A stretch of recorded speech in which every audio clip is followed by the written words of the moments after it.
En ég langar aðeins bara í örfáar mínútur að segja ykkur frá hljómsveitinni Æfingu. Það ekki víst að allir sem hér inni viti hver hún var þó þetta hafa verið afskaplega góð og fræg hljómsveit. En það veit nú til að þessar mundir verið að byrja á því að taka saman sögur hljómsveitarinnar og það gefa út. Þetta er svona í fersku minni. Þessi hljómsveit byrjaði áramótin 68-69 og þá undir nafninu Víkingar. Og þá var nú söngvari hennar. En fyrstu æfingu sem við mættum á ljó, þá var svona að ræða í hlutverki því enginn hafði spilað neitt. Og það var nú svona bara hugsun haps, hvert verið eftir. En ég rekti við trommurnar, Árni á bassa og Sigurmarn okkur Ólafsson sem var hér staddur í gærkvöld en flýði víst í dag austur á Firðinum því hann átti að syngja hér eitt lag. Hann var fyrsti söngvari hljómsveitarinnar en sjálfskipaður hljómsveitarstjóri var alltaf Árni Bendisson. Og þetta gekk ágætlega til að byrja með svoleiðis, við vorum lengi að æfa. Við höfum ekki verið í 3 vikur að æfa fyrsta lagið. Það var hérna Simonsens.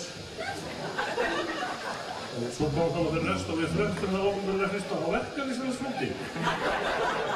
Og verkalýðsfélaginu skildi. Fengum mikið klapp og við vorum afskaplega ánægðir þeir fáið sem mættu á þeim fundi. Það var Lilja Kól, Maði Eftir og fleiri. Hljómsveitir hann að tapja hérna. En síðan þróaðist þetta út í það að við héldum á og síðan að hljómsveitin skýra Æfing. Og í henni hafa verið margir, eða þó nokkuð margir í burtu.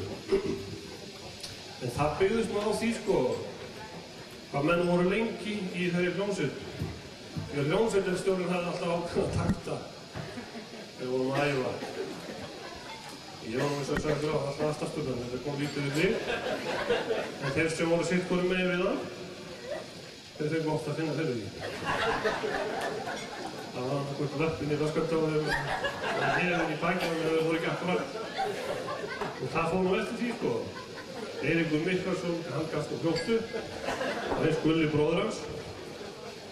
Og Sigurmar líka, hann náttúrulega stóð fyrir framan hann en hann var ekki mjög lengi með okkur.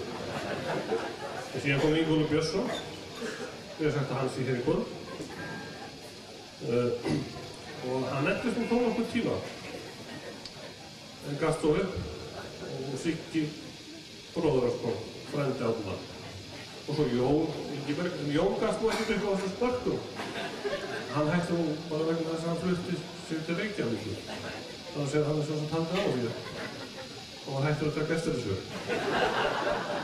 En sem sagt, við vorum ansi lengi saman, síðan kom til okkar Árna, við vorum stofnuðum svona tríó, Systur Sara og Asnarnir. Og það starfaði nokkur tíma. Meðan hann spilaði einu svona aðfinningamóti. Mjög gaman.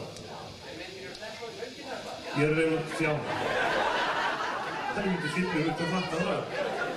Hljómsveitarstjórinn, hann auðvitað gjafna fram í. Það auðvitað verið að reyna að tegja lopan þannig að ég slippi að reyna að syngja þetta lag. En loksins kemur það. Og þá þarf það akkurat að vera fyrir tímamótum. Það skjóði í klappum við búin. En nei, ég átti hérna með gleraugun.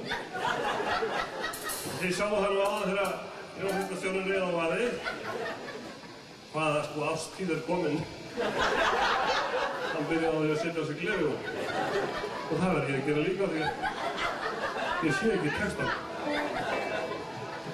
Og eins og ég sagði, en ef við farum út úr ræðin, þá byrjum við bara aftur.